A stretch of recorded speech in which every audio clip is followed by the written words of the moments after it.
I absolutely believe I will. I know I've talked about it for a long time. I have goals to play not only next year, but beyond that. And I'm going to try to do it as best I possibly can. I'm going to give it everything I have, like I always have. It'll certainly be a challenge. I don't take any of these things for granted, but I hope I can keep playing. I hope I can keep playing at a championship level.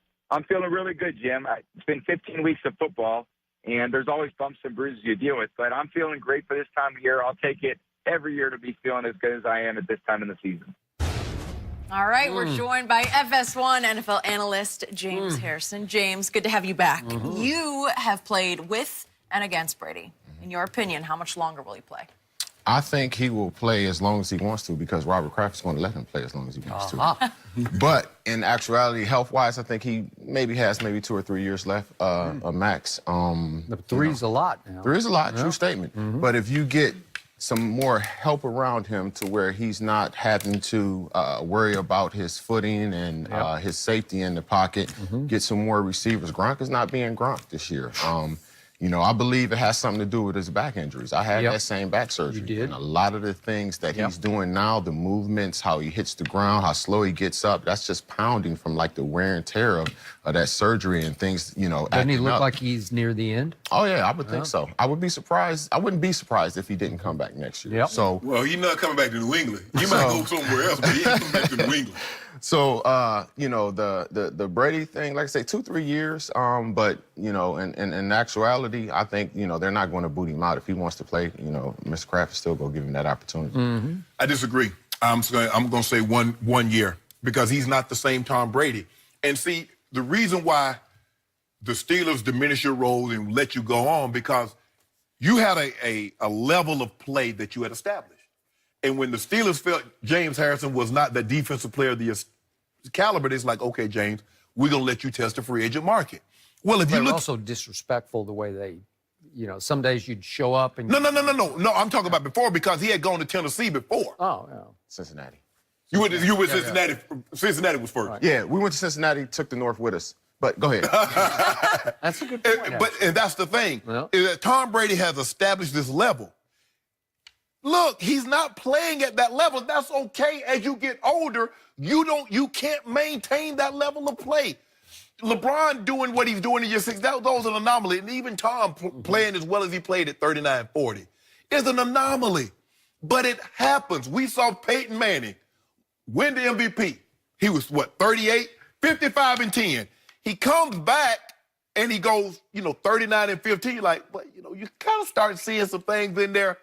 And then the next year, off the cliff he went. That's what happens. Okay. If you're going to measure, if you just measure Tom Brady against average guys, oh, yeah, he's playing unbelievable. But that's not the standard. Tom Brady, the standard is Tom Brady's excellence. Do you believe he's still playing like that on a consistent basis? Now, if you want to make your argument for him, you can go back, look at game tape, pick out 150 plays, and say, look at Tom. Man, Tom look as good as he did in year 10. And I can go get 50 plays, 150 plays, and say, look at Tom. He looked like he's 50 and not 41. What does the record tell you? Hold on. You see what you did there? I didn't do anything there. I just asked you a question. His record. So is that a Tom Brady or is that a team stat? Because James said they needed more players around him. They do. Oh, so why all of a sudden they need more players? You never said that before? Despite the erosion of talent, they should be the 1 seed in the AFC. If not for the debacle that was the Miami Miracle, they would be the 1 seed right here, right now. And that indicates that the quarterback is still playing at a pretty high level, maybe a very high level. You can pick up all the stats you want. You can say he's flinching and ducking and diving, whatever you want to say. All I know is without the Miami Miracle, we would be talking about number 1 seed New England in the AFC. The 1 seed's pretty valuable, right? Yes, it is. Okay. Very. 2 games at home to get to a Super Bowl. It should be that right here, right now, except for the last play at Miami. So, right? But why do they get the benefit of the doubt? Kansas City can say the same thing. Without letting Phillip Rivers march 75 yards, getting a touchdown in a 2-point That's conversion. a march, 75 yards, not I just did a flip hit, all that. I got Gronk trying to tackle somebody. But you could have won that game at Tennessee. You could have won that game against Detroit. You could have won that game at New England. And then what? We have a different argument, right? Or what about that sack that he took right before the half? That's 3 points, and that point, the last play of the game is moved. Okay.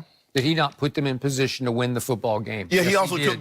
put them in position to take points off the board. How many yards did he throw for at Miami where he'd lost, what, 5 of the last 7 games? Is that what it was? Okay. He threw for 358. Is that washed up? But you gloss. Is that reason to kick him out the back? No, but here's the thing. But you gloss over what he did against Buffalo when he threw for 161, 1 touchdown, and 2 interceptions. Is that a reason to throw a parade for it? Did he have a wide receiver against Buffalo? He did not. He has nobody who can separate. Nobody. He lost Josh Gordon. Gronkowski has become a liability. Not just he's down. He's not quite what he used to be. You don't even want him on the field anymore. Was Gronk on the field in Miami? Well, what about Julian Edelman? Was he on the field? Josh Gordon. What about Cordell Patterson? Josh Gordon was on the field in Miami. The same. He's a dangerous wide receiver who can run past people. But you said he had a pin on his back. You said that he had a pin. And you co-signed it, so you corroborated what I said. Okay. But this is what I don't understand.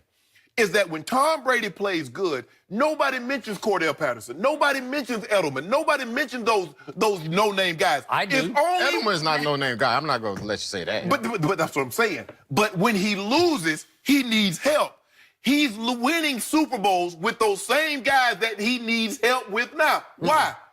How many Pro Bowlers were on offense for the New England Patriots? 1, and you said that was a bogus one because Brady shouldn't have made it. So that's the only Pro Bowler on offense. He shouldn't have. How many Pro Bowlers on defense? Do they have a James Harrison in his prime? They do not. No. They have a corner who's really good, Stephon Gilmore, and that's it. Period. End of story. But they really never, since they've gotten rid of, they've only had one top flight in the last, say, decade since they got rid, and that was Chandler Jones. Chandler Jones is the only legit pass rusher. Guy that says, you know what? Hey, Chandler, go make a play on the quarterback. You don't have to call anything. I thought Jamie Collins was that too, and he just didn't like him and cut bait. Well, he was more. He could make plays all over the field, but he could rush too. Well, the thing that they didn't like about Jamie Collins is that he freelanced. Yeah. And then Coach Belichick, he wasn't in the system. I agree. You I agree. can't freelance in the system. And every once in a while, I look up right now for Cleveland, and he's making a play. He'll make a play in the backfield, but he also let the tight end run unguarded up the seam. I got it. He did not fit.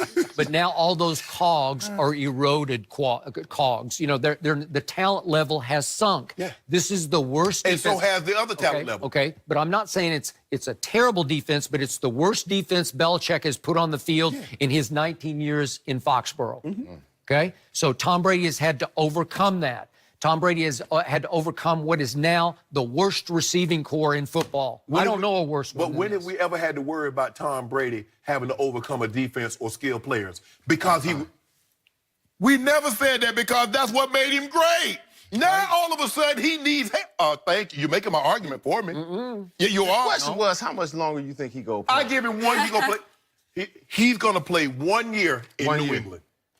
After that, one of them got to go. Either Coach Belichick's going or he's going. Because, see, he keep putting up that chum out there. Now, Coach Belichick says, look, I'm not worried about next year or the year after. I'm worried about the Jets. Right. Tom Brady the one that keeps bringing it up. He does keep bringing it up. He keep bringing it up. He can't go Coach Belichick. You know Coach Belichick. Coach Belichick said, we're on to the Jets. Right. He said, I ain't worried about next year. He said, I ain't promised next year. Tom Brady keep on trying to throw that out there. Coach, I'm going to play. It's intended strictly for that coach. Yeah. And for Shannon Sharp. Yeah, why you worried about me? It is. I've been retired. I've been retired almost 15 years, Skip. But he was just gushing about how much he loves football, how he still Coach jumps Belichick out loves of bed. football, too. Coach Belichick said he love it. Said he love coaching new players, getting them right. That's what he does. Well, so Tom Brady is saying that I'm having as much fun as I've ever had because, to me, after that case I just made to you about the defense and the lack of receivers, this is his greatest achievement. I think this is as rewarding a year as he's ever played. Coach Belichick said, you know what I love? He said, I love getting new guys and putting them in there and showing I can do what I can do with them. Remember, that's what he did with Eric Rowe in the Super Bowl. Yeah. He was going to show you. Remember, that's what you said. He was trying to show his genius. So what would he love more than anything? Eric Rowe still on the team? I'm not talking about that. I don't know what team he's on right now. But what you think will give Coach Belichick the ultimate satisfaction, the ultimate gratification, taking a guy not named Tom Brady and getting to that old bowl, James? And how long is that going to take? It don't take him no time. I give him 2 years with anybody, Coach Belichick, I have him there. 2 years. 2 years. Anybody? Anyone. not named Brian Hoyer. So I believe they will draft a quarterback. He's going to draft a quarterback. But So not Skip. They don't take quarterbacks in the first round. Okay, so I looked it up. So he's drafted 9 quarterbacks other than Tom Brady, and the highest was Jimmy G in round 2. And there were 3 third-rounders, including Jacoby Brissett. Ryan Mallett. What did he take? He didn't have Ryan Mallett. Who did he take? He took some guy from. He took Rohan Davey. He did in the 4th round. Cliff Kingsbury, who's now at USC, 6th round. Who else would you? Oh, Ryan Mallett. He's on here. You're right. He's a 3rd rounder. I'm sorry. I skipped right over him. And then I don't know why he took Danny Etling in the 7th round last year. So Danny Etling is there, and I never liked Danny Etling at LSU. I never could understand. Of course not. You don't like anybody that played the SEC if they got to deal with Bama. Oh, I know how we going. Can we talk about Alabama tomorrow? Yeah. You don't mind? No, maybe tomorrow. Maybe tomorrow. Can we talk about Alabama tomorrow? You mean 60-35? That's going to be the final score. Well, that's going to be the final I know what you try to do, Skip Bayless. You try to spring a surprise.